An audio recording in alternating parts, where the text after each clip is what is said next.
Bom dia a todos. Eu queria mais uma vez agradecer a oportunidade da gente poder discutir um assunto que é de extrema importância.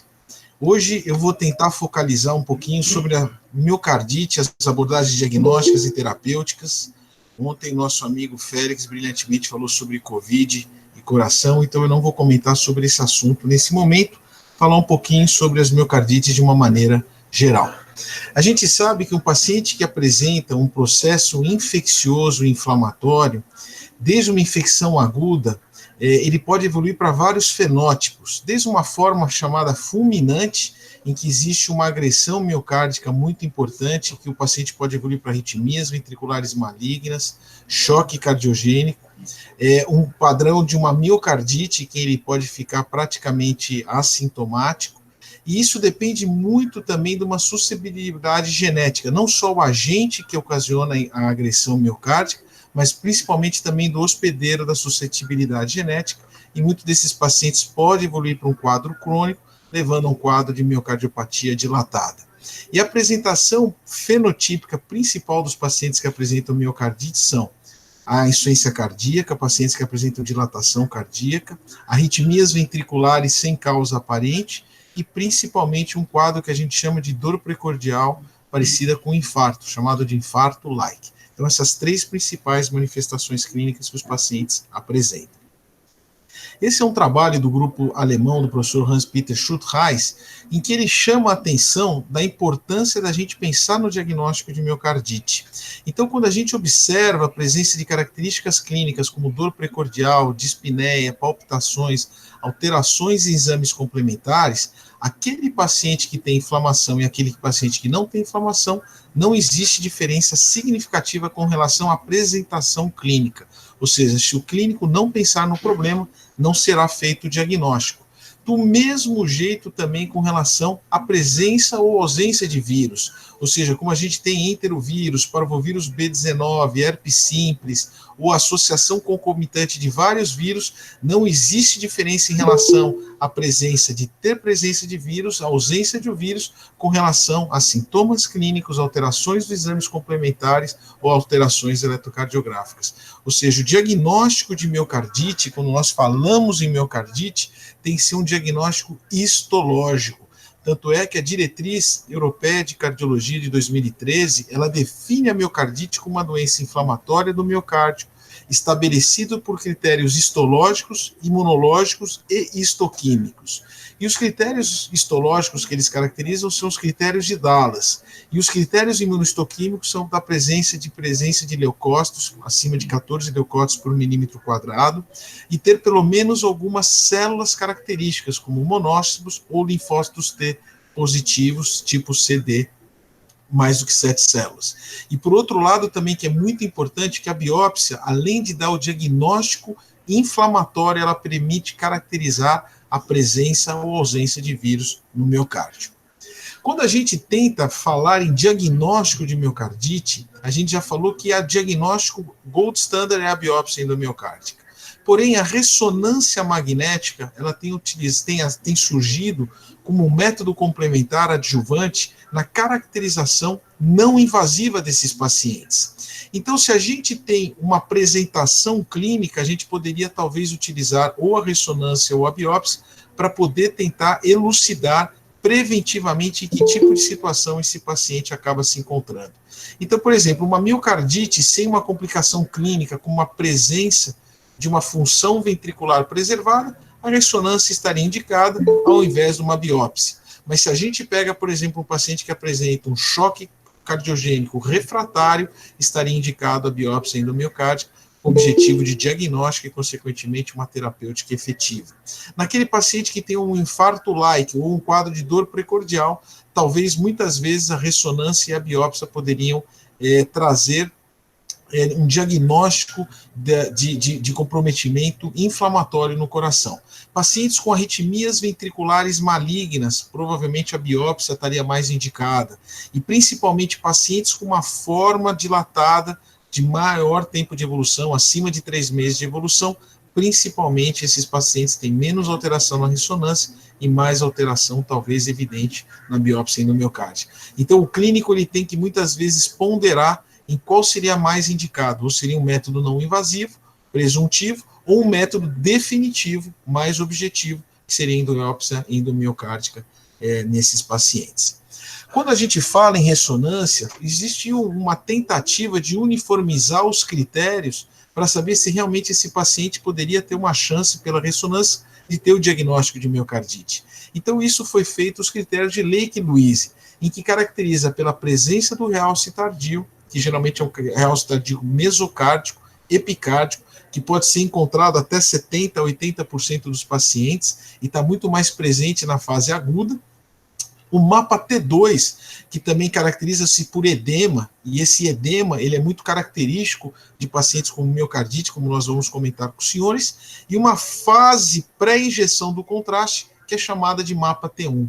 O mapa T1 também apresenta uma boa correlação para o diagnóstico de pacientes com miocardite, tanto na sua fase aguda e um pouco menos na fase crônica.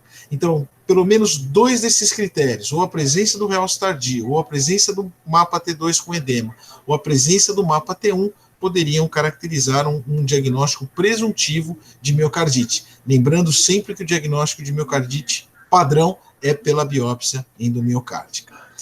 Poucos estudos tentaram correlacionar pacientes com miocardite e que utilizaram a ressonância que foi confirmado pela biópsia endomiocárdica. E esse é um trabalho clássico em que ele viu várias populações de estudos, um grupo 1, que era um paciente de uma maneira geral que tinha uma forma de dilatação, e pacientes que tinham formas de infarto-like. E ele viu o valor preditivo positivo, viu sensibilidade, viu valor preditivo negativo, e o que chama a atenção nessa população geral, de todas essas 132 pacientes que tinham biópsia positiva, e que tinham ressonância realizada, que o valor preditivo negativo é 50%. Ou seja, uma ressonância normal não afasta o diagnóstico de miocardite. E o que ele viu em outros estudos quando a gente observa? Quando a gente observa a apresentação fenotípica do paciente, a ressonância pode dar muito mais ter uma sensibilidade maior e um valor preditivo positivo maior.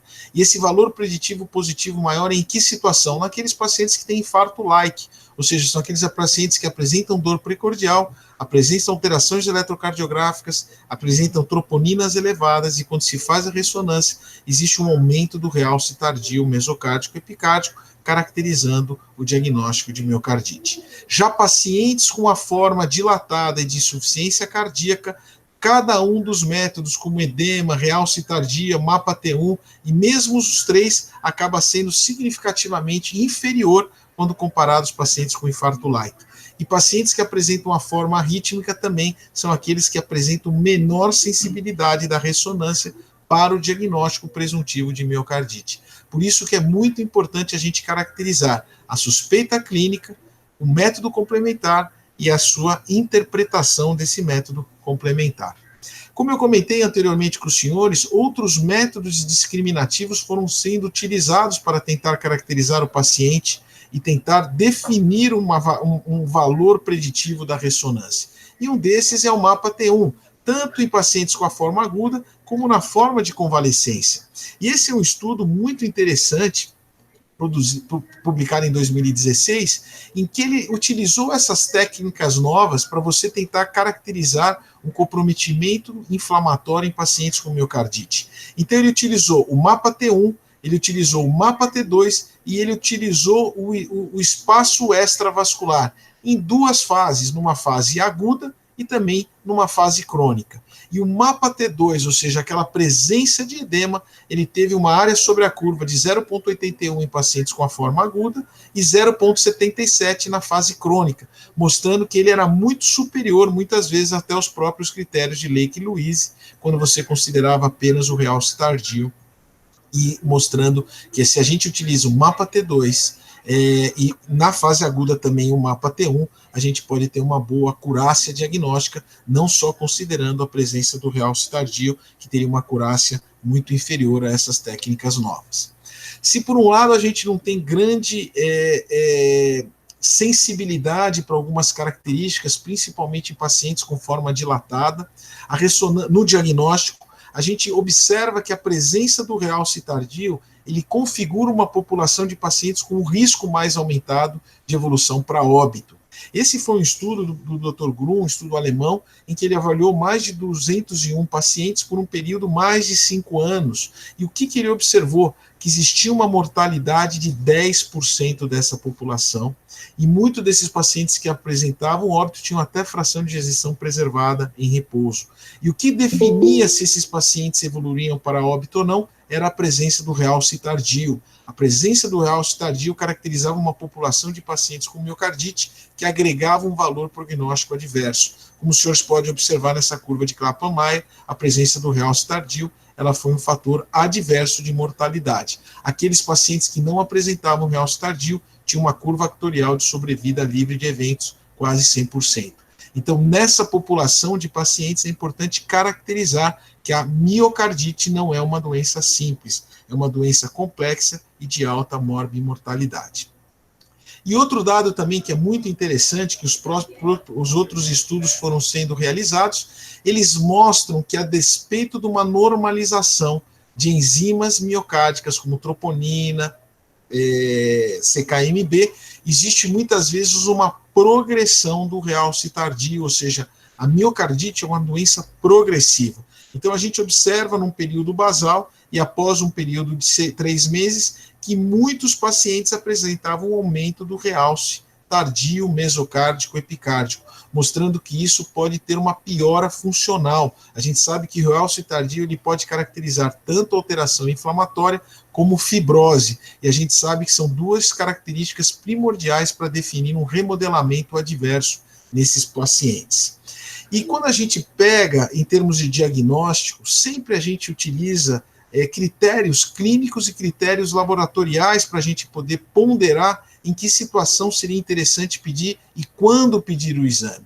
Então, sempre eu volto a comentar para os senhores a suspeita clínica de miocardite, aquele paciente que tem um fenótipo dilatado, aquele paciente que tem um fenótipo arrítmico, aquele paciente que tem um infarto com coronárias normais, a gente sempre tem que pensar em miocardite. Sempre a gente utiliza primeiro eletro, eco, ressonância e biomarcadores, principalmente marcadores de inflamação e marcadores de insuficiência cardíaca. Sempre num paciente que apresenta dor precordial e alteração enzimática, alteração eletrocardiográfica, obrigatoriamente tem que se afastar da doença coronariana. A doença coronariana é a doença que, infelizmente, é mais prevalente e a doença que mais evolui para óbito. Então, sempre a gente tem que afastar, seja pelo estudo hemodinâmico, seja pela utilização de angiotomografia coronária. E naqueles pacientes em que se tem uma suspeita clínica importante e os exames complementares não dão um diagnóstico, a biópsia endomiocárdica, com análise histológica, imunistoquímica e pesquisa viral, é o que realmente dá o gold standard dos pacientes com isso. Quando se teoricamente deveria se indicar num paciente a biópsia endomiocárdica? A diretriz brasileira de 2013, que está sendo atualizada agora em 2020, ela coloca como classe 1 aqueles pacientes em que não melhora a função cardíaca em menos de 2 semanas, são aqueles pacientes que evoluem em baixo débito, choque cardiogênico, necessidade de balão intraórtico, necessidade de coração hemodinâmico artificial, ou aqueles pacientes que apresentam arritmias ventriculares importantes, não responsivas ao tratamento, ou distúrbios de condução, para tentar afastar outras causas de inflamação miocárdica, que não somente aquelas virais, bem como os senhores sabem, como por exemplo sarcoidose, ou até mesmo miocardite eosinofílica. Por isso que é muito importante, quando a gente fala de padrão de biópsia endomiocárdica, que a biópsia realmente é o gold standard para a gente poder entender não só o tipo de miocardite que esse paciente tem, a sua evolução fisiopatológica e principalmente a abordagem terapêutica e segmento desses pacientes. Os 3 padrões principais são a miocardite linfocítica, a miocardite de células gigantes e a miocardite eosinofílica. Então, isso é muito importante a gente poder tentar caracterizar que tipo de infiltrado inflamatório que esse paciente tem. Isso, geralmente, a gente utiliza critério de Dallas. Porém, quando a gente fala somente em critério de Dallas, a sensibilidade dele é muito baixa. No estudo do Mason, que foi aquele estudo de 1995, que tentou utilizar o tratamento imunossupressor na melhora ou piora clínica dos pacientes, ele observou numa grande porcentagem de pacientes, mais de 2.000 pacientes, que tinham sintomas de CC precoce, que tinham alterações de biomarcadores, que tinham alterações eletrocardiográficas, ou seja, uma suspeita clínica alta de miocardite. Mas quando era realizada a biópsia endomiocárdica, apenas 10% tinha uma sensibilidade. Porém, quando a gente utiliza a presença positiva ou negativa dos critérios de Dallas, ele não agrega valor no prognóstico.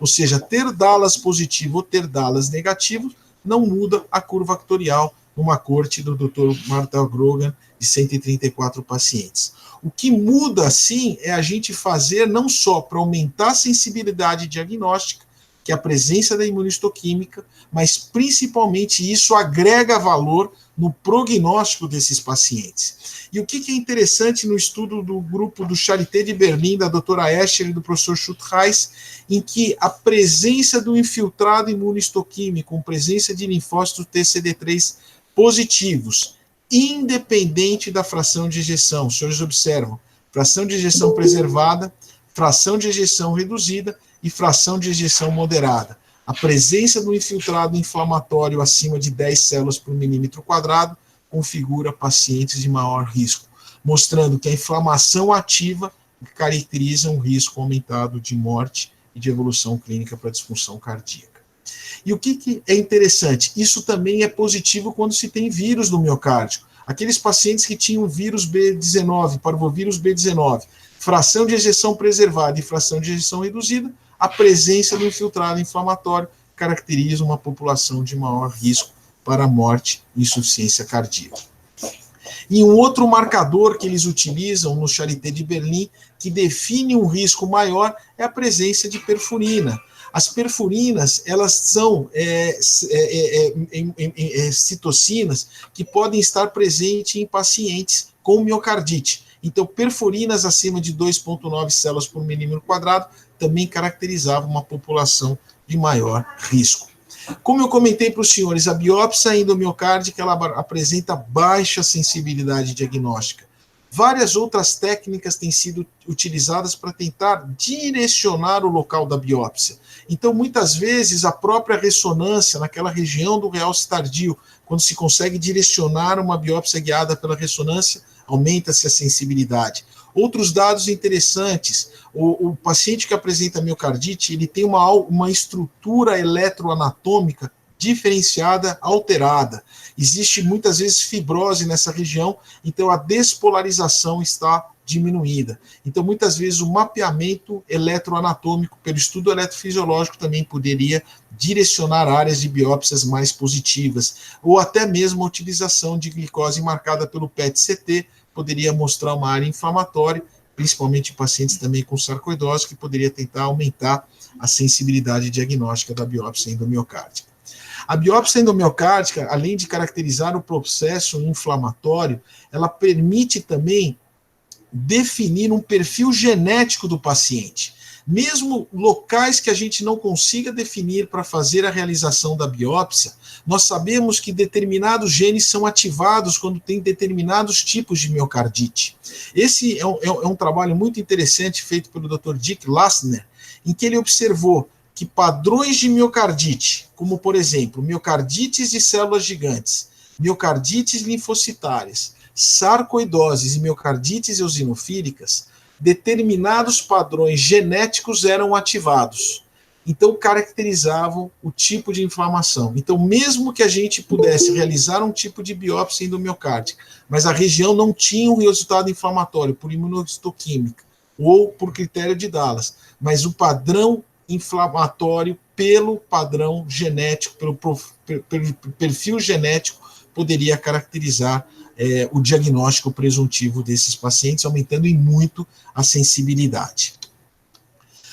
E o que é importante? Quando a gente fala em pacientes que tenham a miocardite, o grande objetivo é diminuir as complicações, e a principal complicação é a redução da fração de ejeção, e o segundo objetivo é diminuir a mortalidade. Nesse estudo do Dr. Carsten Chope, que atualmente é o chefe do serviço Charité de Berlim, ele mostra que a grande maioria dos pacientes pode apresentar uma melhora, ou seja, 34% dos pacientes que têm miocardite melhoram, 27% ficam normais, mas 13% apresentam piora. Então, são esses 13% que a gente tem que ver como que nós podemos mudar as curvas actuariais desses pacientes. Em estudos de transplante na Itália, em Pádua, mostram que 8% dos pacientes que são submetidos a transplante têm o diagnóstico de miocardite. Nesse mesmo serviço, 14% dos serviços de pacientes que foram a óbito por miocardiopatias, por insuficiência cardíaca, tinham o diagnóstico de miocardite, mostrando que realmente é uma doença que, se nós não fizermos uma diferença no tratamento, a gente vai ter ainda as curvas actuariais extremamente comprometidas. Esse é um estudo muito interessante, que é um registro em vários hospitais na Itália, na região da Lombardia, em que os senhores observam que a miocardite não é uma doença simples, como eu comentei.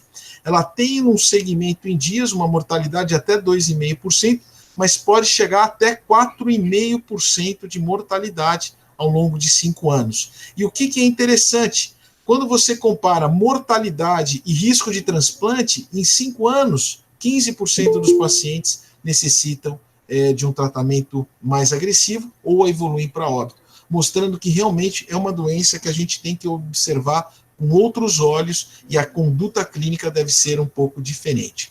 E nesse estudo, o que é interessante? Ele mostra que uma grande porcentagem dos pacientes realmente melhora a fração de ejeção, tanto nos pacientes que tiveram complicação, como aqueles que não tiveram complicação, a grande maioria pode evoluir com uma melhora, mas quando a gente divide os pacientes numa forma complicada, que tem disfunção no período basal, que tem muito arritmia ventricular, que precisa ficar mais tempo internada, são esses pacientes, 18%, que têm fração de ejeção reduzida ao longo do tempo, e naqueles que já têm uma evolução com uma fração de ejeção boa já no início do tratamento, apenas 7% desses pacientes evoluem com piora da fração de ejeção, que muitas vezes pode recuperar. E apenas dos pacientes que não tinham complicações no início, apenas um paciente ficou com uma fração menor que 50%, e era exatamente um paciente que tinha uma miocardite eosinofílica e não uma miocardite linfocítica. Por isso que é importante seguir esses pacientes. E como que nós podemos fazer diferença na evolução desses pacientes?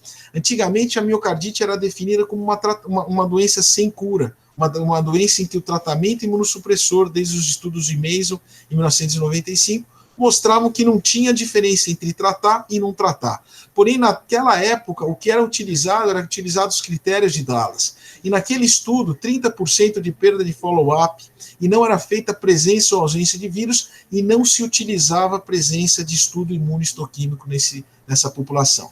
Entretanto, em 2001, um estudo polonês de Wozniak, ele conseguiu caracterizar por imunohistoquímica que aqueles pacientes que tinham miocardite, tinham Dallas negativo, mas 30% deles poderiam ter imunohistoquímica positiva, e ele viu que quando você fazia um tratamento imunossupressor, existia uma diferença entre a função ventricular, ou seja, chamando a atenção e ressurgindo o tratamento imunossupressor como sendo uma possibilidade terapêutica que mudaria a evolução dos pacientes com miocardite. Posteriormente, o estudo de Frustat e colaboradores, em que avaliou, após um período de 6 meses de evolução, pacientes que apresentavam miocardite confirmada por biópsia e que tinham vírus negativos no miocárdio, mas que tinham um componentemente imunohistoquímico positivo, quando se randomizava, mostrava que o grupo randomizado para o tratamento imunossupressor, sem vírus no miocárdio, podia ter uma evolução melhor, como nós vamos mostrar para os senhores, e a semelhança a Esker e Merkel posteriormente mostraram que realmente o tratamento imunossupressor em pacientes com miocardite sem vírus era uma mudança no paradigma do tratamento desses pacientes. E esses são os resultados objetivos do estudo TIMI, que, como eu comentei, que 88% do grupo tratado melhorava o diâmetro diastólico, melhorava a fração de ejeção, e comparação com 83% do tratamento do grupo que não tinha imunossupressão, que evoluía para disfunção cardíaca e óbito. Esse é o estudo do grupo da doutora Esker, em que ele mostra que o tratamento imunossupressor, principalmente nos pacientes que apresentam fração de ejeção reduzida, existe uma melhora da função ventricular. Já nos pacientes que têm fração de ejeção ventricular preservada, o tratamento imunossupressor não tem diferença, bem como naqueles com fração de ejeção moderada. Ou seja, o objetivo da imunossupressão é nos pacientes que apresentam disfunção ventricular. A mesma coisa acontece no grupo do Dr. Merkin, em que ele mostra em que o tratamento imunossupressor leva a menos a mortalidade súbita, menor progressão para insuficiência cardíaca, e quando a gente observa na curva de Kaplan-Meier, mesmo a longo prazo, ele acaba abrindo, mostrando que o tratamento imunossupressor muda a história natural e a evolução clínica desses pacientes. Inclusive também mostrando a melhora da função ventricular nos pacientes que têm tratamento imunossupressor quando comparado àqueles que foram tratamento conservador. Outras drogas têm sido utilizadas para tentar mudar a evolução desses pacientes.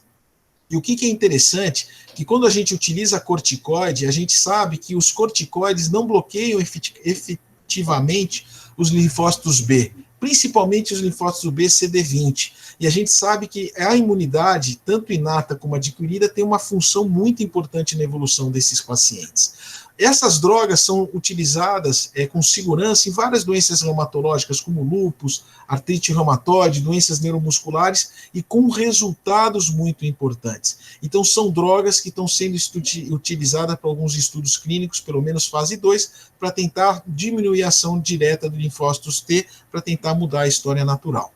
E um outro dado que é muito importante, a gente já falou que é importante a gente fazer um tratamento imunossupressor naqueles pacientes que têm inflamação e não têm vírus no miocárdio. Mas a gente sabe que existe uma correlação direta entre o agente etiológico e o fenótipo. Enterovírus e herpes simples do tipo 6 causam infecções de cardiomiócitos. E essas infecções de cardiomiócitos levam a uma disfunção miocárdica. Já o parvovírus B19 e o herpes simples tipo 6 do tipo B, eles infectam o endotélio vascular. Com isso, eles podem muitas vezes dar mais alterações endoteliais, disfunção microvascular, disfunção diastólica e, consequentemente, evolução para disfunção sistólica. Muitos pacientes que apresentam insuficiência cardíaca com fração de ejeção preservada podem ter miocardite como diagnóstico presuntivo. E por isso que muitas terapêuticas foram tentadas serem instituídas para tentar mudar a história natural. Esse é um trabalho clássico do grupo do professor Kuhl, do Charité de Berlim, e que pacientes que utilizavam interferon B e tinham enterovírus tinham uma curva actuarial livre de eventos de mortalidade e transplante de 100%. Os pacientes que tinham persistência de enterovírus no miocárdio eram aqueles que tinham pior evolução clínica, e aqueles que tinham um clearance viral natural tinham uma evolução intermediária. Então, eles recomendavam, naquela época, a utilização de interferon beta para tratar principalmente adenovírus e enterovírus. E isso mostrando que o tratamento era muito eficaz na eliminação do vírus e em parâmetros clínicos. A mesma coisa acontecia também com o tratamento específico de outros vírus, que é o herpes tipo vírus. Então, pacientes que tinham biópsia endomiocárdica, que tinham herpes do tipo B, quando era resolvido ou que era tratado, eram aqueles que tinham melhora, evolução clínica, melhora diâmetro diastólico, melhora fração de ejeção, do que aqueles que não tinha sido feito nenhum tipo de tratamento. Porém, não é importante somente caracterizar qualitativamente se existe o vírus ou se não existe o vírus. Um dado que é muito importante hoje é a gente caracterizar a carga viral desse vírus, porque os vírus eles estão presentes em quase todos os seres humanos. Então, você fazer uma biópsia no indivíduo normal, até indivíduos que são doadores de coração, existe a presença do vírus lá dentro. E muitas vezes esse vírus não tem um efeito patológico na fisiopatologia da dilatação cardíaca ou da gênese. Por isso que é muito importante a gente caracterizar a carga viral. E esse estudo clássico alemão, ele mostra que indivíduos que tinham miocardite virais, acima de 500 cópias por micrograma, eram aqueles pacientes que tinham miocardite aguda.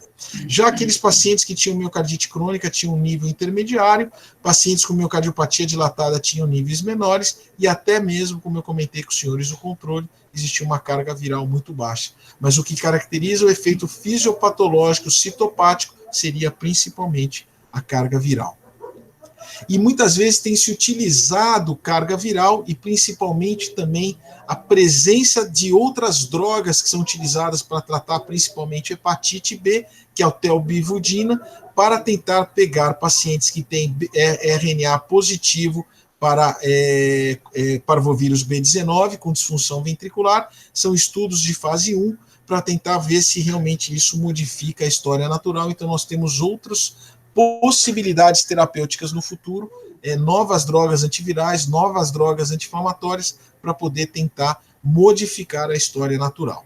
O que seria o ideal e o que seria o prático?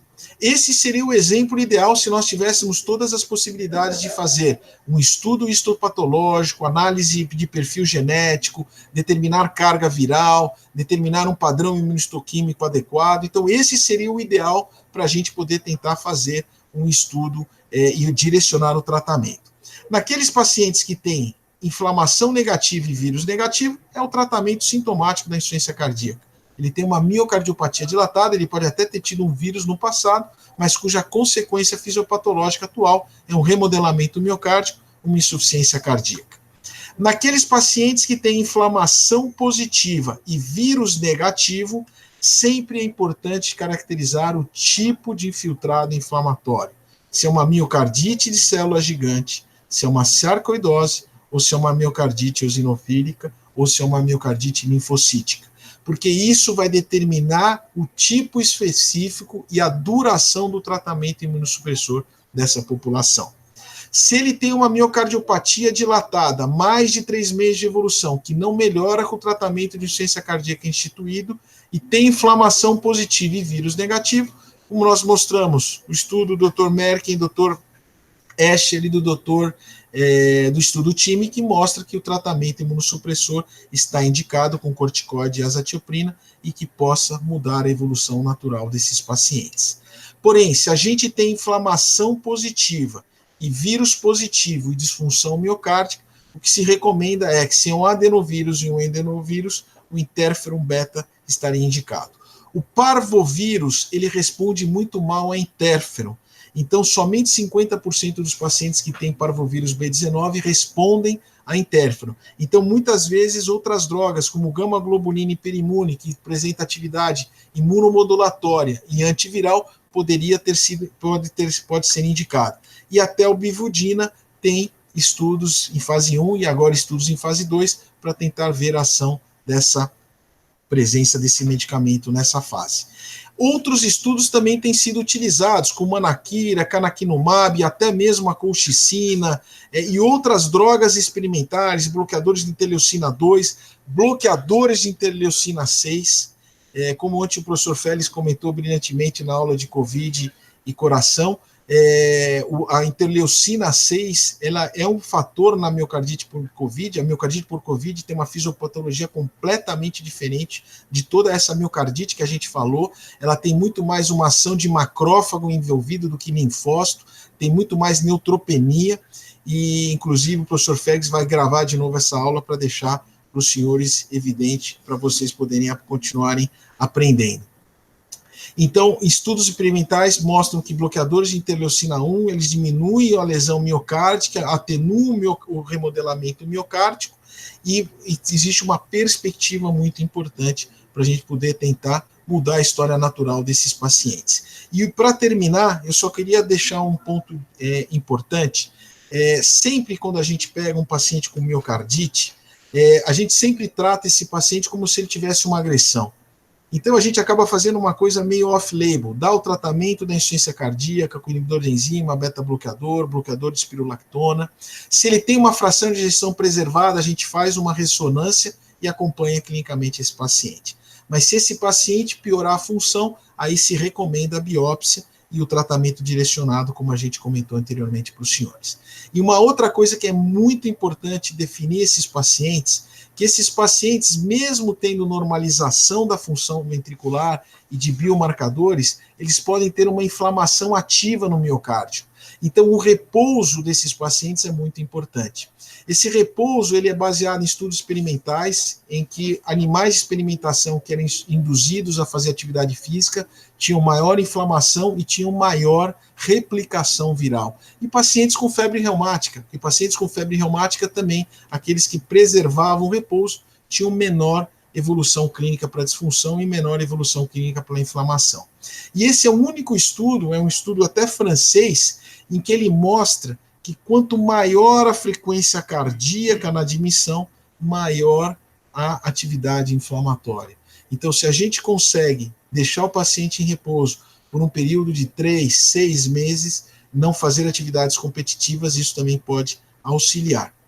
A miocardite é uma das doenças que mais tem evoluído nos últimos anos. E talvez que com essa crise do Covid ressurjam novos estudos, ressurjam novos métodos e que a gente realmente possa contribuir e possa aprender um pouco mais para poder tentar modificar essa mortalidade que os senhores viram não é baixa e que realmente pega pacientes extremamente jovens e com uma vida ativa extremamente longa. Por isso, é importante a gente pensar, é importante a gente diagnosticar e, principalmente, a gente tratar eficazmente esses pacientes. Muito obrigado.